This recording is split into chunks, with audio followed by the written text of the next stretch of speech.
Volvemos. Empezamos de nuevo la segunda sesión de la mañana. La primera charla es Munera Mundo Gladiatorio, de Ludus Gladiatorium Vulcanum. Un aplauso para ellos, por favor.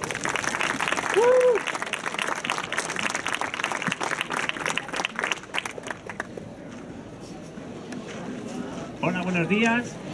Bueno, como nos acaban de presentar, somos el grupo de recreación histórica Ludus Gladiatorium Vulcanum. Somos un grupo de recreación que nos centramos principalmente en recrear el mundo de la gladiatura en la época imperial, o sea, que son siglos posteriores a la época de Cristo. Ya. Hasta dentro. Bien. En esta charla de esta mañana vamos a explicaros un poco cómo funciona el mundo de los gladiadores. Un poco quitar mitos con respecto a la televisión, al cine, a las cosas que hemos visto, ¿vale? Que están muy bien, pero precisamente la realidad es mucho mejor que la ficción. O sea, tiene mucho más contenido, es mucho más espectacular y mucho más rico. Entonces, es una cosa que a nosotros siempre nos ha llamado y que queríamos precisamente, a la hora de hacer estas charlas, el mostrárselo a los demás. El mundo gladiatorio no es solamente un montón de tíos forzudos yendo a morir en la arena porque es el deber que tienen para con Roma. Entonces, todo empieza en una persona que es el lanista. El lanista es la persona encargada en una ludus, en una escuela de gladiadores, de contratar a gente, tanto esclavos o gente que quiere convertirse en gladiador, pues porque no tienen dinero, están hasta arriba de deudas, principalmente de juego, porque jugaban mucho en aquella época, en la época romana, y era una manera muy fácil de conseguir dinero. Entonces, ¿qué pasaba cuando un hombre, un ciudadano romano quería convertirse en gladiador? Tenía que renunciar a esa ciudadanía, y podían hacerlo. Tenían que, delante de un magistrado, renunciar a sus derechos como romano, y entonces él juraba el juramento de los gladiadores, Uribi Inciere Verberari Ferroque Necari, que es básicamente que ellos permitían que se les pudiese pegar, apalear, quemar, incluso y morir a hierro, cosa que un ciudadano romano estaba protegido por la ley. Nada más lejos de la realidad, en una ludus no solamente estaban los propios gladiadores, también había en algunos casos familias, o incluso en este caso de los ciudadanos libertos, estos que se llaman auctoracti, ¿vale? Que se ofrecían a ser gladiadores, podían salir de la ludus, si no eran esclavos, y por la noche ir a pasar la noche con sus familias, ganar su jornal, su dinero, llevarlo a su casa y poder estar allí. La vida en la ludus era básicamente entrenar, pero no solamente entrenaban de cualquier manera. Tenían a los doctores, que eran entrenadores especializados en cada una de las armaturas. Una armatura es un tipo de gladiador. Esto lo explicaremos más extensamente esta tarde, en los combates que haremos sobre las 6 de la tarde. Pero vamos, que para que simplemente les suene que eso, una armatura es cada tipo de gladiador. Cada uno lleva un tipo de equipación y un arma muy específica. Pues el doctor se encargaba de entrenar, porque era una persona, posiblemente un gladiador, que ya estaba jubilado, ya no pudiese combatir más, pero como tenía esos conocimientos en base de la gladiatura, pues lo que hacía era enseñar a otros gladiadores pues en lo que es el oficio. También tenían entrenadores físicos procedentes de Olimpia, de las Olimpiadas. Preparadores físicos que no solamente les preparaban a nivel muscular y a nivel de huesos, a nivel de articulaciones, les hacían un entrenamiento cardíaco, entonces les enseñaban cuáles eran los ejercicios específicos para poder entrenarse y tener un soporte bien para la hora de hacer los combates. También tenían masajistas, tenían doctores. O sea, los gladiadores, después de un combate, podían sufrir heridas y estas eran curadas. Luego también tenían nutricionistas, también provenientes de Olimpia, de las Olimpiadas, donde les decían qué es lo que tenían que comer. Básicamente un gladiador comía cebada, o sea, harina de cebada. Es más, a los gladiadores se les conocía como los comecebadas. O sea, fuera de lo que es la imagen de Hollywood, muchos gladiadores se veía que estaban gorditos, porque esa capa de grasa debajo, o sea, sobre la musculatura les protegía frente a los golpes, frente a los cortes. Así evitaba que le llegaran a los órganos y que sufriesen una lesión más allá del simple corte en la piel, que no llegara a ningún órgano. Obviamente, a la hora de hacer los combates en una ludus, no utilizaban armas de metal, sino utilizaban armas de madera. Igual que se ha dicho en el entrenamiento de legionarios, eran espadas de madera que, aunque les parezca increíble, pesaban más que las espadas de metal que se utilizaban. Eran armas lastradas, de una manera que ellos tenían de entrenar el brazo y poder controlarlo, de tener movimientos funcionales y bien aprendidos, y que pudiesen desarrollar bien luego los combates y sin que se les acabara cansando el brazo después de un combate, que era bastante largo. Porque lo que principalmente se buscaba en un combate de gladiatura era el espectáculo, no era tanto la sangre ni tanto la muerte. Pues la muerte era algo que vivían todos los días, entonces no les interesaba. Había guerras, había epidemias, había enfermedades, los niños se morían muy pronto cuando nacían, entonces no interesaba la muerte. La muerte era algo que se veía a diario, había ejecuciones.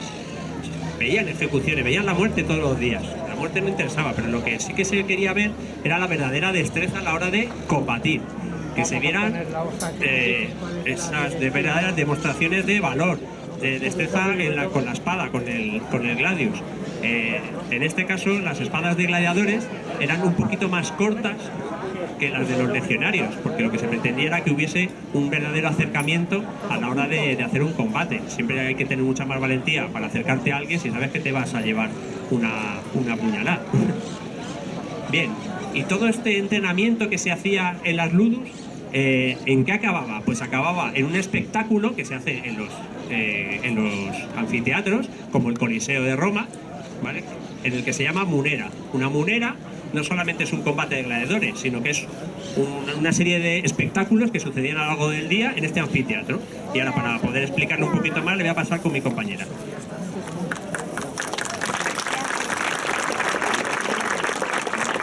Hola, buenos días. Vamos a intentar explicar lo que era un munus legítimo.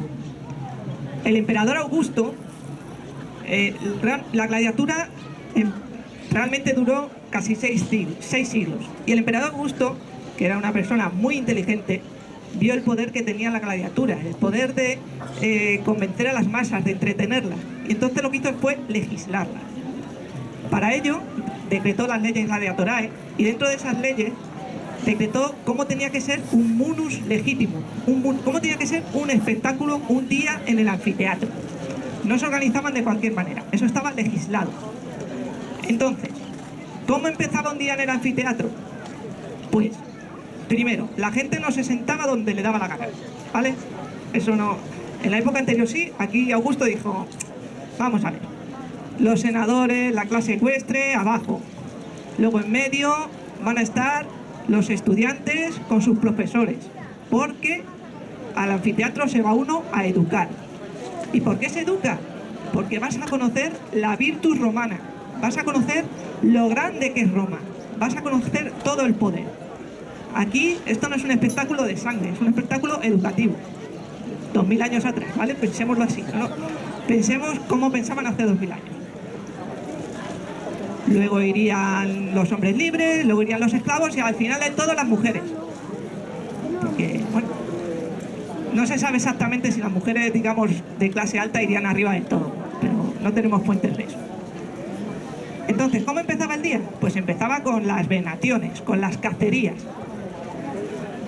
No son exactamente gladiadores, eran venatores, su especialidad era luchar contra fieras, cazar fieras. Y ahí Roma demostraba su poder. Imaginaros, sois un ciudadano romano y de repente aparece un elefante. Ahora mismo vamos al zoo y vemos un elefante, tenemos la tele y vemos un elefante. Imaginaros en el siglo I ver un elefante, un león, un antílope, una jirafa, un hipopótamo.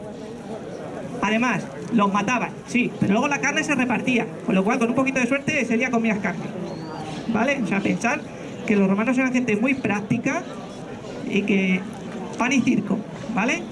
Todo pan y circo.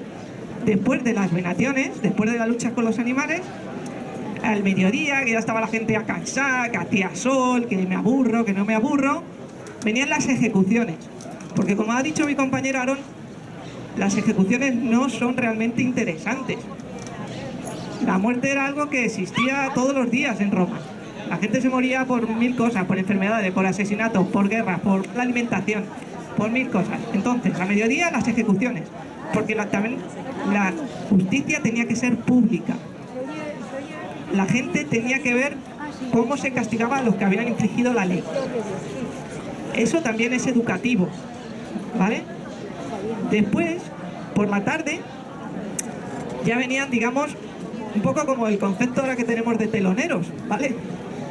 Venían ya una serie de combates y a última hora, en prime time, en el mejor horario, cuando ya todo el mundo se había echado la siesta, había comido, venía descansado, venían los combates de gladiadores. Los combates de gladiadores eran el acto más importante de todo un día en el anfiteatro. Todo un día, al final, el munus legitimus se cerraba con los mejores combates de gladiadores. En esos combates, como ha comentado mi compañero, lo que primaba no era la muerte del gladiador, era una circunstancia que podía ocurrir, porque para los romanos, donde no había riesgo de muerte, no había orgullo, no había nada que si no te arriesgas a morir, lo que estás haciendo tú tiene un valor muy relativo. Pero no solamente en los combates de gladiadores, en las carreras de cuadrigas, en cualquier actividad donde no había un riesgo de muerte, el valor era relativo. Por eso el deporte griego pues lo consideraban algo menor, ¿vale? Se hacían los combates de gladiadores, se contrataba el lanista, estaba el editor, que era quien organizaba realmente aquello, y ahí el pueblo tenía la posibilidad de dar su opinión.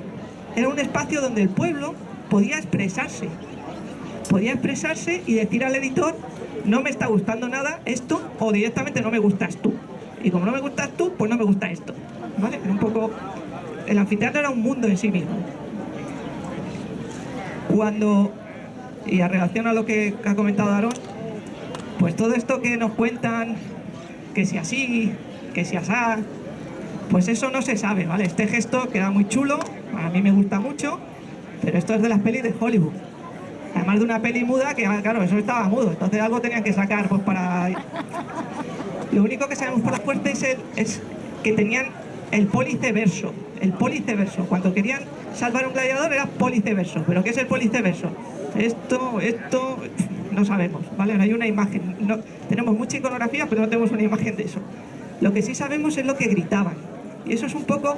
Y también que ondeaban las togas. Es un poco parecido ahora mismo a los toros. Cuando quieren que le den una oreja porque lo ha hecho muy bien. Entonces, cuando terminaba un combate, no necesariamente muerte, sino uno de los gladiadores había recibido una herida o claramente se veía superado por su oponente, ¿vale? Lo que en boxeo podía ser un KO técnico y se para el combate, el Summa Rudis, que es este personaje que tenemos aquí, perfectamente uniformado, porque los combates de gladiadores tenían árbitros y tenían reglas. ¿Sabemos que tenían árbitros? Sí. ¿Sabemos las reglas? No. No tenemos la suerte todavía de que hayan descubierto en algún sitio cómo eran las reglas de los combates. Pero si había árbitros es porque había reglas. Y así lo sabemos. Había un árbitro principal, un Summa Rudis, que llevaba una vara, porque no se iba a meter en medio dos personas con unos yelmos que se están intentando herir, y un Secunda Rudis, que le ayudaba. Desconocemos las reglas, pero sí que vemos por las fuentes que en un momento determinado del combate hay un gladiador que pide el amisio. Lo hace con este gesto. Lo vemos en relieves, lo vemos en mosaicos, lo cual quiere decir que no eran a muerte. Pensemos una cosa, como ha dicho mi compañero. Te doy de comer, bien. Te doy buen entrenamiento. Te doy una casa. Te curo las heridas. ¿Y te mato? Pues estoy haciendo un negocio malo. Esto no va de esto. Esto va de una persona que sepa luchar, que tenga coraje y que sepa entretener a un público. Una cosa, voy un poquito hacia atrás. Cuando se firmaba un contrato, ese lanista firmaba un contrato con un editor. No olvidemos que esto es Roma, ¿vale? Aquí hay muchas leyes. Seguimos siendo muy romanos para eso aquí también, ¿eh? El derecho romano sigue aquí. Se firmaba un contrato y se firmaba: bueno, pues vas a tener una pareja de gladiadores así, o una pareja de gladiadores asado. Si van a ustedes al Museo Arqueológico Nacional, hay una tabla grande de bronce que se llama la tabla itálica, donde el emperador Cómodo, el que sale en la peli de Gladiator, ¿vale? Que ahí lo ponen muy malo, muy malo. Bueno, el emperador Cómodo intenta regular los costes de los combates de gladiadores. Es como si ahora decimos, no se puede contratar a un futbolista por más de 50 millones de euros. Pues lo intentaron regular. Y ahí te ponen grados de gladiadores. El primus palus, el secundus, tal, y cada uno con un precio. Intentando regular porque aquello se le fue de las manos. ¿Vale? Perdonad, que me he ido. Cuando uno de los gladiadores se había superado, había sufrido una herida, podía seguir peleando, pedía la misión. ¿Cómo pide la misión? Deja su espada, abandona su escudo y levanta los dos dedos. Y levanta los dos dedos hacia el editor, hacia el que está organizando su juego, el que está pagando por todo eso. Era muy caro. El editor aquí es cuando dice, vale, pues le salvo o no le salvo. Y esto va a colación del gesto que hemos hablado antes. Los gestos, os digo, no lo sabemos. Sabemos lo que gritaban. ¿Y qué gritaban? Cuando el público quería que ese gladiador se salvara, oye, porque lo ha hecho bien, ha luchado bien, bueno, pues ha perdido, pero quizás el próximo día, hoy ha luchado mal, Mayweather me lo cargo. Pero déjale, a lo mejor el próximo día lo hace bien, ¿no? Vamos a darle una oportunidad, a lo mejor ha perdido, pero ha perdido muy bien. El público gritaba, mite, omisio, mite, gritaban, mite. Cuando por el contrario querían la muerte de ese gladiador, gritaban, yúgula. Mite y yúgula se diferencian al sonido. Y lo que hacían también cuando querían salvarle era que ondeaban sus túnicas, ondeaban sus togas, como que mueve un pañuelo, una mapa. Con eso el editor lo veía. Y el editor tenía que pensar dos cosas. Una, ¿qué me está pidiendo el público?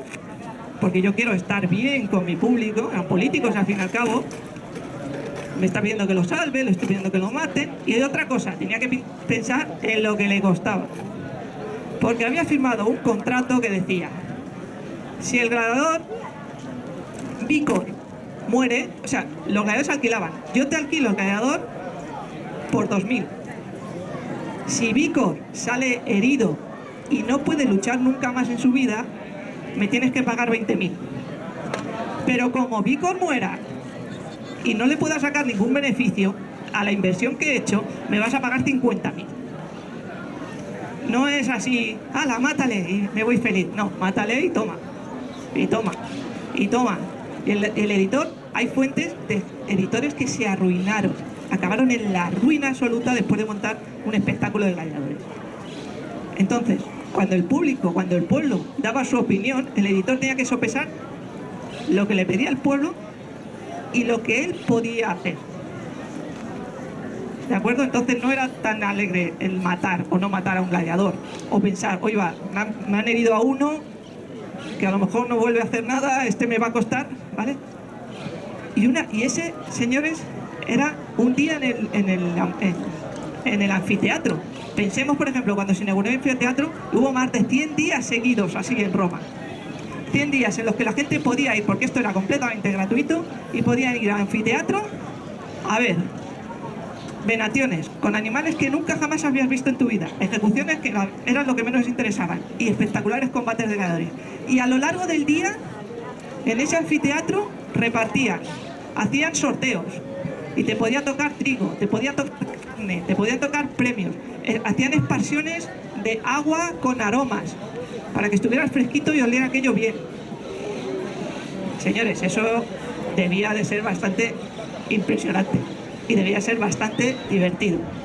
Tanto es así que, como los comento, el emperador Augusto vio cómo funcionaba, todo lo legisló, y hay anfiteatros por todo el territorio del Imperio Romano, desde Hispania hasta Turquía, desde Alemania hasta el norte de África.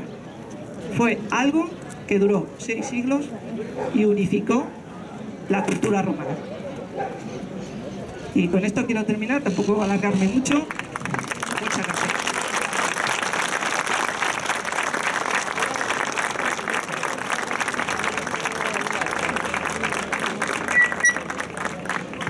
Bueno, ellos han sido Ludus Gladiatorium Vulcanum, vuelven esta tarde también. Y muchísimas gracias por haber venido ahora. Y les emplazamos a que nos traslademos desde el anfiteatro. Imagínense que esto es un anfiteatro, por favor, es lo máximo que hemos conseguido. Hasta tenemos la arena un poco barrada. Se trasladen al circo, que está allá al fondo, que es el vallado que recoge el prado del final. En unos 10 minutos aproximadamente empezaremos la actuación medieval en aquel extremo. Muchas gracias.